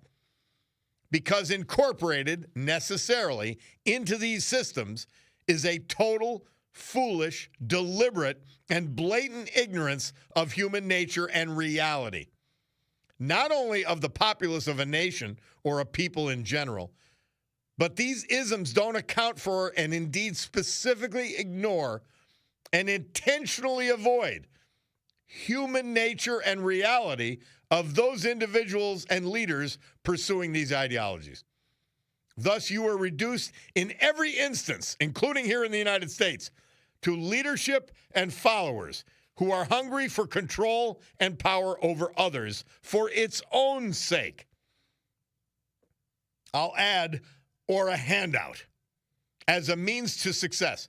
They don't feel they can achieve or can earn in a free system, much like criminals. Blind, naive ideologies who blithely or foolishly seek a utopian but unattainable ideal. Those who are lazy, shifters, or who have lost out in a system of free competition and refuse to try again. Those who are jealous and contemptuous of the success or good fortune of those achieving and flourishing in freedom, as well as those who possess a combination of all of these attributes. For every expansion, growth of government, a direct proportion of freedom must be given. Ignoring realities such as human nature always leads to failure. Government ownership and control must be enforced. So in case after case, they become, without fail, totalitarian, oppressive. The United States is the apex and culmination of the study, analysis, and logical conclusions of the best way for the most people to succeed and flourish in a society, materially, intellectually, and spiritually. Freedom is often messy because people will always be people. Protecting people from this messiness necessarily involves interference with individual and collective freedom. So laws and measures intended to reduce such problems must be imposed lightly. They must have broad consensus among a free people and must always have a clear benefit to individuals and the population as a whole. Once you let the government own or control the means of production, the definition of a socialist economy, government will have to assign you to work where they prescribe. So loss of economic freedom, economic and educational determination, which prepares you for either the work you choose in capitalism or the work the government requires in their systems. It's a disaster. It always has been. It always will. And anybody telling you it'll work are lying for their own benefit. That's Mamdani. That's Paige Cognetti, who has Mamdani's people running her campaign. And the sad and sick thing is that they actually have the Soroses, the Singhams, the Arabella Group. They actually have the destruction of the United States in mind. So if someone's trying to destroy the United States and supports a candidate like Mamdani, like Paige Cognetti, and you're going to vote for them, think of the foolishness, please. All right. Chris Finazzo, my old buddy, he's with us, and he's been through a lot, and he's coming out on the other side, I think, stronger than ever. Chris, talk to me. We're going to do, and I think you got a few minutes for me, right, to hold through the break and all that. But tell us in as short a summary as you can, what the hell happened to you? Okay. Well, I was the executive vice president for a chain of stores called Aeropostale, and I left in Aeropostale in November of 2006 and worked for a private equity company called Sun Capital and worked on the West Coast. I came home one day, June 10th, 2010, so it's quite a while ago, I fly back from the West Coast every week, and I was downstairs having a conference call with one of the owners of SunCap, and there were FBI agents at my door. I was arrested for violating the Travel Act, 6 FBI agents for violating the Travel Act, and I fought my case because I was charged with violating the Travel Act and the right to control. A right to control function is very complicated, is that I was making decisions to help the company. When I got to the company, they were losing $13 million, which was owned by Macy's. When I left the company, we had 750 stores, and we're making tons and tons of money opening up stores one after another and created a brand. So after 4 years of fighting the government, I went to trial. I lost. They found me guilty of the right to control function. And I went to Fort Dix. That's where I met you. And while I was at Fort Dix, they appointed me as the town driver, and I was the guy who drove all of the inmates home after serving 6 months or 40 years back home. And I come home, I come out of a prison. Donald Trump was able to get me out under the First Step Act, and I came home a year and a half early, and thank God for Donald Trump and what he did. And after 5.5 years of being in prison, I get a call from my attorney, Alan Lewis from Cordaro, and he said, "Hey, I got a happy conversation with you." He said, "The Supreme Court is going to rule that your case and what you were charged with the Supreme Court was not a crime at all." So after 5.5 years, the Supreme Court, led by Justice Thomas, in a unanimous decision, decided that the Supreme Court ruled in my favor and that the right to control is not a crime. So I spent 5.5 years. I lost all of my money and the right to work, really, as you know how hard that is. Yep. And after 5.5 years, I got an apology from the government to say, "Hey, you know what? We made a mistake. We should have never charged you with that because it's not a crime." So my sentence was vacated by the Supreme Court through the Eastern District of the United States out of Brooklyn. So I came home and I'm like, okay, I'm vindicated. My sentence has been vacated. There's no crime here. And I came up with a book called The Reflections of a Town Driver, The Road to Redemption. And it's my story of my life with my family, how prison disrupts that life, how you're charged with a crime that is really not a crime, but you suffer the consequences. After a period of time, you realize that, maybe this was here for a purpose, for a reason. So as I was driving home inmates, and at Fort Dix, they trusted me with a car. I had keys, I had a phone, and I would drive people all the way to New Jersey, to Newark, New Jersey, to Philly train station, to Philly airport, all the halfway houses in the area. I started to write down the stories of these poor men that were coming out of prison after a period of time. And that's my book. The book is it's great. My life, my story, and then The Road to Redemption is what happened to me at the end as a happy ending. And The Reflections of a Town Driver really changed my life. It was like therapeutic for me after I wrote the book. So that's what happened to me, and I got to meet you. Yep.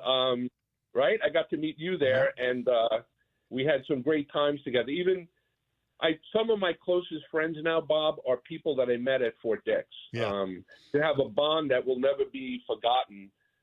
They're great guys. So a lot of these guys are just great people that got caught into something that they couldn't get out of. But well, you know what, too, Chris Finazzo, The Reflections of a Town Driver is such a great book. I'd said it before I brought you on.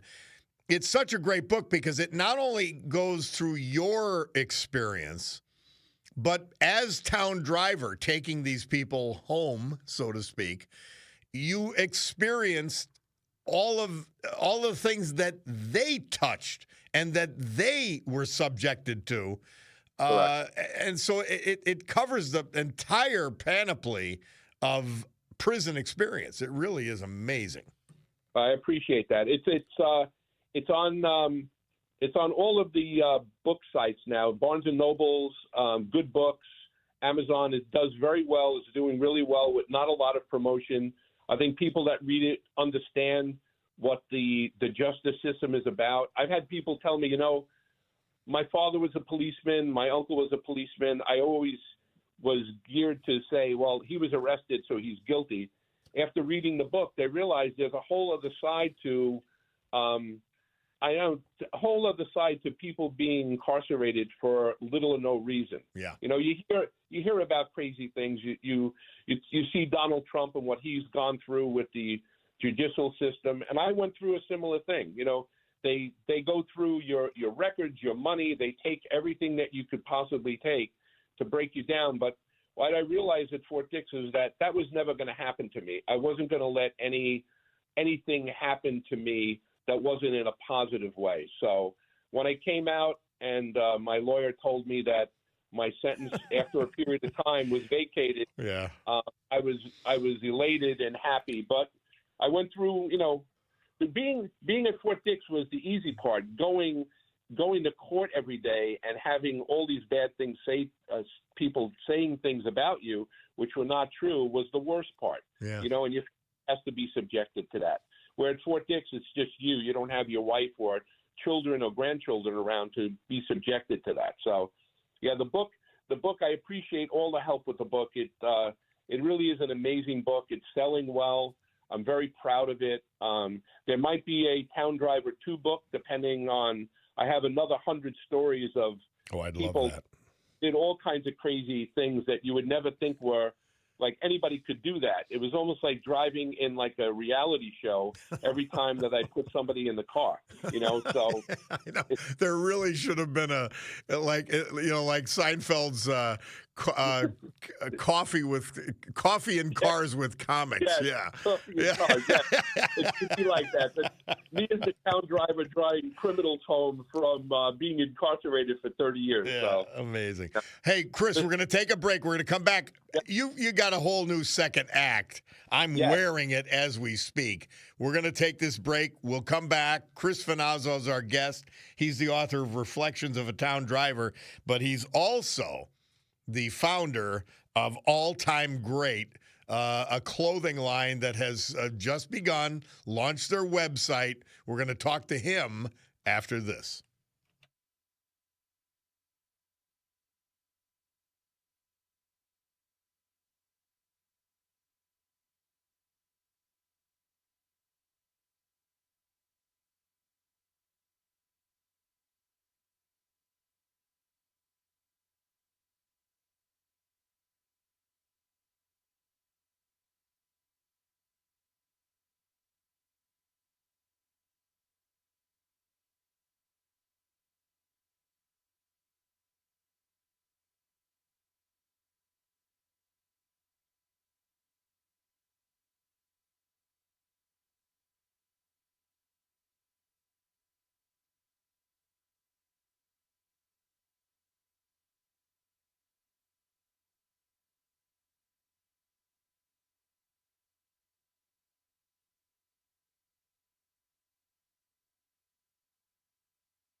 Our Veterans Tribute this hour, as with every hour. This day, as with every day, brought to you by our man John Basiliga. And on Mondays, we feature his first company, his biggest company, and the fount of all of it, Eastern Roofing Systems. Headquartered in Jessup with major operations in Baltimore, Maryland, and Columbia, South Carolina now. Nationally recognized commercial roofing company. Serving clients throughout the Northeast, Mid-Atlantic, and Southeast United States. And guess what? They take all that expertise, all that buying power for your project in Northeast PA, even your house, because they're right here. Eastern Roofing Systems. Barry Baseski. He was 86. We lost him June 3rd. He was from Wyoming. Barry shared a remarkable and devoted marriage of 66 years with his beloved wife, the former Teresa Hlavik, whose love and companionship remained the foundation of his life. Barry was born in Wilkes-Barre, 1939, a proud patriot. He honorably served his country in the United States Navy. During his 4 years of service, he was employed primarily throughout Europe aboard the USS Intrepid. He played an instrumental role during the Cuban Missile Crisis, a period of great historical significance and national importance. 1957 graduate of Sawyersville High School. He dedicated more than 6 decades of his life to his profession as a member of the great operating engineers, Local 542. Known for his strong work ethic and mechanical abilities, a true jack of all trades. Devout Catholic, Barry was a member of St. Elizabeth's Ann Seton Parish, Sawyersville, and a lifelong member of the American Legion in that great town. Cherished the outdoors. He loved tending his garden, hunting, fishing, searching the woods for mushrooms. One of his favorite places was the cabin he built in Wyalusing, known as the River Gang 7. We love crossword puzzles. Those who knew Barry will remember him as a kind, caring, and generous man who would gladly give someone the shirt off his back. After any interaction with Barry, we would so often hear, they don't make them like him anymore. In addition to his wife, Teresa, he's survived by his 5 children, their spouses, 14 grandchildren, 6 beloved great-grandchildren. Sadly, tragically preceded in death by his beloved granddaughter, Noelle. Special shout-out for his care, and among those providing that, his daughter, Dr. Teresa Baseski. The compassion and support she provided as both physician and loving daughter will be always remembered.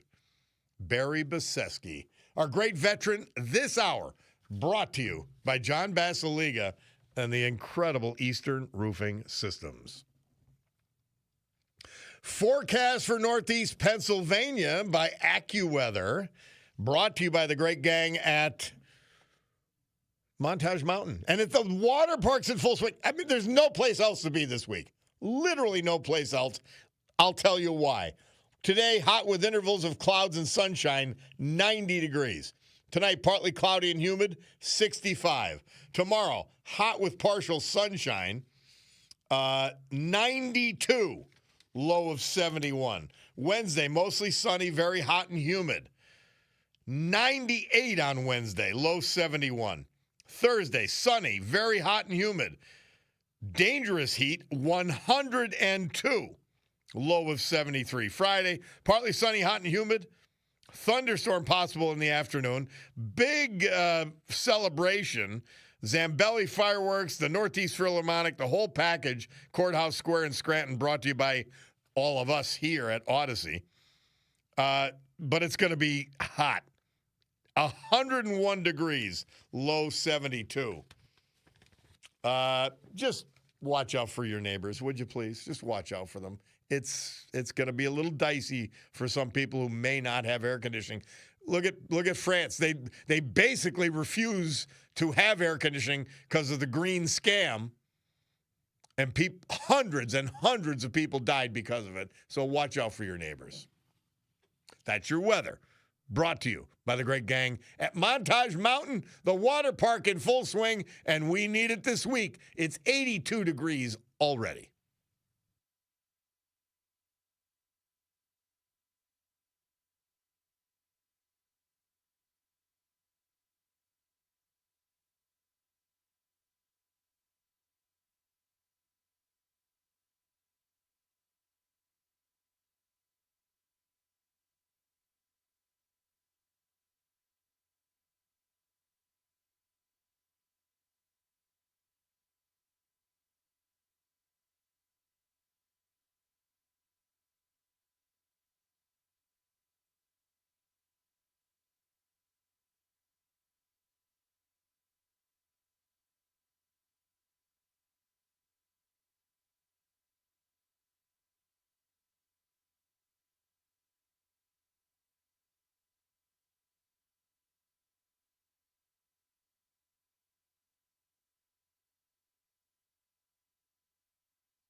Chicago. Murph tells us this date, 1970, they released their hit 25 or 6-4.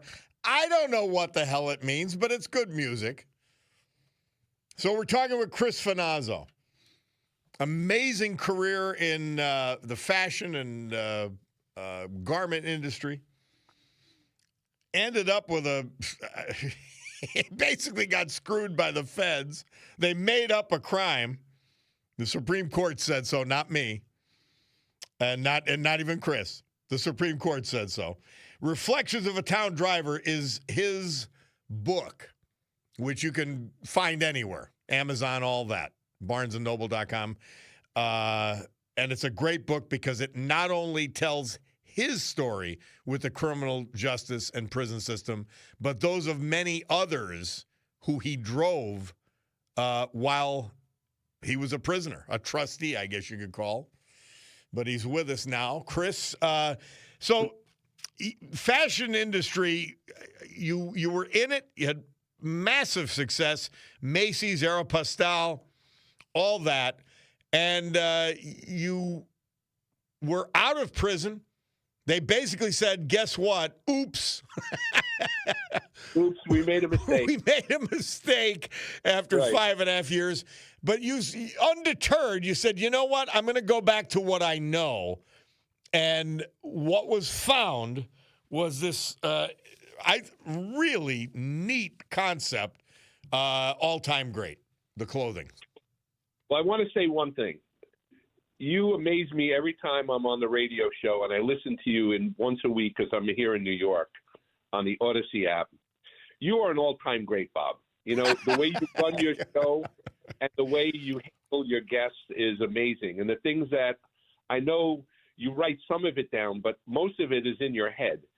So I want to just lead in by all-time great. That's you representing all-time great. You are an all-time great, and everybody should appreciate you on the radio from 9 in the morning till noon every day. Well, I'm beyond flattered, but thank you. That's from my heart, But so after I realized that I committed a crime that wasn't a crime and my sentence was vacated, I was kind of free to do whatever I wanted. I was watching the Olympics in 2004, and I was just amazed and impressed by the women's athletes, the women that put in the dedication and time to be the best at their sport. And I kept hearing all-time great from the announcers. So I called my trademark attorney, Carolyn Galgano, and I sent her an email and said, hey, is it possible that all-time great is available? There's just no way that that's available. Yeah. So I wrote an opinion letter, and sure enough, 6 months later, I own the trademark all-time great. And if you listen to sports radio like I do, you hear every day, Jalen Brunson's an all-time great from the Knicks, not the greatest of all time, but an all-time great. So there's one GOAT, but there's 100 greatest of all time. Yeah. So what I wanted to do was, I spent my career building businesses, and I love the apparel business. I love the T-shirt business because the T-shirt business sends out messages to people about who you are. And what I wanted to do was create something that inspired the next generation. There's too much negativity and complexity in what goes on in America today. So I wanted the message to be positive and inspirational, and all-time great is that. So I created two parts of all-time great. There's the all-time great sports apparel line, and living in the greatest country in the world, America, I created Americana, which is all-time great Americana, which salutes the Navy and the Army, the Marines, the Air Force.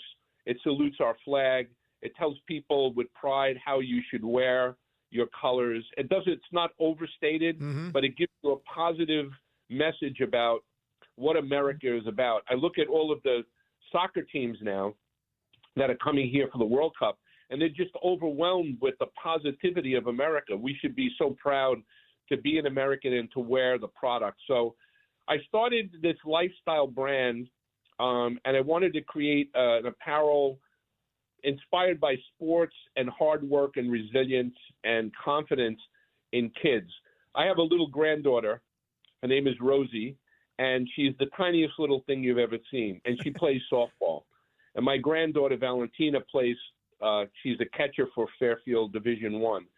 And little Rosie, she is so inspirational to me that she gets up to the plate and she thinks she's Aaron Judge. Gets up to the plate. And after seeing this, I sat down and I started to create all-time great. And what it is, it's built on a simple idea that everyone has an all-time great moment inside of them. It could be you on the radio show you today, which is a great show. That could be your all-time great moment. It could be somebody that stands there in a dance recital I went to last night for my granddaughters, and their dance recital, or my other granddaughter, Adeline, singing solo at a concert. Those are their all-time great moments. So what I did was I took that great positive messaging, which the last caller that you had, you give me his address because he needs some positive messaging, and I'll send him some all-time great product. And every shirt represents that I put out the effort and character of believing in yourself. Okay, it's the kid that gets up early in the morning, that practices when nobody's looking, that a girl or a softball player or a basketball player that maybe is not the right height or not big enough, but she practices every day. And it inspired me that I created this line, All Time Great. It just launched, the website just launched last week. We're doing marketing now on Facebook and Instagram and TikTok. And it's doing quite well for the first infant stages of a couple of weeks out of the box. So the hang tag basically stays. I'm going to read the hang tag to you. It says, being an all-time great isn't about one moment. It's about every moment. It's showing up early, staying late, and giving more when no one is watching. It's the drive to push past the limits and the courage to lead and the pride in your name. All-time great is who you are. And very few companies, particularly clothing companies, come forth and begin from an idea, an ideal, and a concept. This all-time great is just fabulous. I thank you. It's a passion of mine. You know, when I found out that I was free to do whatever I wanted to do and not be encumbered by the government anymore, I started to think about what I wanted to do, and just came to me. And I think there was divine intervention after all of the crazy things that's happened to me over the years. I think God said, hey, you know what? I'm ready to give Chris a break. He put in his time. The government made a mistake, but it's time for him to do what he loves to do. Yeah. You know, and I love doing apparel and T-shirts on my passion. I know it sounds a little crazy, but it's such a positive message for people to understand what all-time great is about. And the Americana line is just outstanding. I mean, anybody who is looking for a 4th of July or beyond shirt, the all-time great stuff is terrific. It's just a positive message, and it salutes America, which I know you do on your show every minute of every day. And I'm so proud to be on this show with you. It's just well, Chris, it is right up our audience's alley. All-time great. Tell them how they could find the stuff. Go on alltimegreat.net. Click on your favorite style. The product will ship out in 24 hours. There's free shipping for anything over $100. And please go to the website and give me some comments about what you like. But it's doing well, and I've seen the great thing about it is when you go to a mall and you just launched your line and you see 3 or 4 kids wearing your shirts. That's an all-time great moment for me. So Love it's alltimegreat.net. It's really simple to buy. Click. I think you see the website really explains what the messaging is all about. Yeah. It's who you are. It's who you have inside of you, whether you're big or little or fast or not fast. It's about taking pride in your country and yourself and whatever you do in life. You could be an all-time great author or all-time great cab driver. It doesn't make a difference. Everybody's got an all-time great moment. And that'll be our marketing campaign. What is your all-time great moment? Once we get that set up, you can send in videos of yourself and what is your all-time great moment. Neat. So, well, the website's launched. The clothing is fabulous. I'll be wearing it all week. And by the way, just so you guys know, I'm not getting paid to do this. I just love this stuff that much. I'm telling you. And by the way, Chris, you could always send me money, but that's a separate issue. I am a capitalist. But all-time great is the clothing line. Alltimegreat.net is where to find it. Chris Finazzo, between your book, Reflections of a Town Driver, and All-Time Great, I'd say you have a pretty damn good second act, my man. Well, thank you so much, Bob. And before the end of the summer, I'm coming up with my wife to take you to dinner, okay? Love it. Love it. Would love to hang with you. Thank you so much. All right. Thank you. Chris Finazzo, alltimegreat.net. Tell me the stuff. I love the stuff. I'll be wearing it all week just for fun. I really will. Time for the Bloomberg Money Minute because my Picardo's watch says it's 11:50.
How about that Chris Finazzo and that all-time great and his comeback and his book? And amazing. Great person. You knew it when you met him. The moment you met him. Love that guy. Well, by the way, the Babylon Bee regarding this Haitian decision, it says, Democrats furious that Trump would make Haitians leave the most racist country on earth. The insanity of these people who we are opposing and need to defeat is beyond comprehension. Well, Tom Petty was the previous song. Number one hit, this date, 1989. I Won't Back Down. Of course, it's one of our theme songs. And we're finishing with Gordon Lightfoot, who I love. This date, 1974, had his second number one hit with Sundown. Somebody texts in, so far in 2026, we had record cold snow snaps of 25 below. Never heard a forecast of 101 degrees. Tell me the weather isn't being tampered with, says Joe from 44. We talk about these skies, and I'm showing it to people yesterday. It was this hazy, crazy cloud cover. And I said, you know, people say they're spraying the clouds, or spraying the sky, rather, and not for our benefit. And I said, I don't know that it's happening, but it's worth a conversation. And believe me, it is. So thank you for that. By the way, Charlie from Larksville texts in, LTS, he says, and I say LTS back at you. Listening to Chris is on. Read his book. Awesome. It is, isn't it? And he's not, I'm telling you, you check out this all-time great stuff. I'll be wearing it during the week. You can check it out on YouTube. But it's good stuff. Bill from Hazelton texts in. He says, good morning, Bob. 25 or 6-4 was about a massive case of writer's block, meaning the Chicago song we played, which had the song's writer up all night. He finally got the germ for a song when he glanced at the clock. How about that? Love it. Cabinet guy says, good-looking shirts from all-time great. We'll be ordering one. Oh, yeah, wait till you see the variety. And I'm telling you, I'm only doing it because it is great, not for anything else. I mean that. Somebody text in. Let's see. Do I have time to get to it? Yeah, I guess so. Celebrating America's 250th anniversary, West Pittston Parks and Rec hosting the following events. 4th of July, kids run for fun. It's going to be warm. At the Wyoming Area High School Stadium. Registration starts at 9 a.m. Then the National Bell Festival. They'll be ringing the Victory Bell located at Wyoming Area High School at 2:50 p.m. Love that. Seating starts at 2:30, followed by the Pledge of Allegiance, the singing of our national anthem, and the ringing of the Victory Bell 13 times by local veterans. Ariane Papali from the West Pittston Council telling me, thank you for sharing. Thank you for doing it, West Pittston. That's great stuff. Where's the patriotism? That's what I want. That's what I want to hear. You're born in the greatest country on earth. You live in the greatest country on earth that ever was. There's no argument against that. Yeah, we could always improve. Yeah, so what? We didn't eliminate human nature by creating this amazing country, by creating this amazing Constitution. So we got to deal with it. But we're dealing with the best anybody ever has. All right, my Picardo Jewelers watch tells me that it is noon.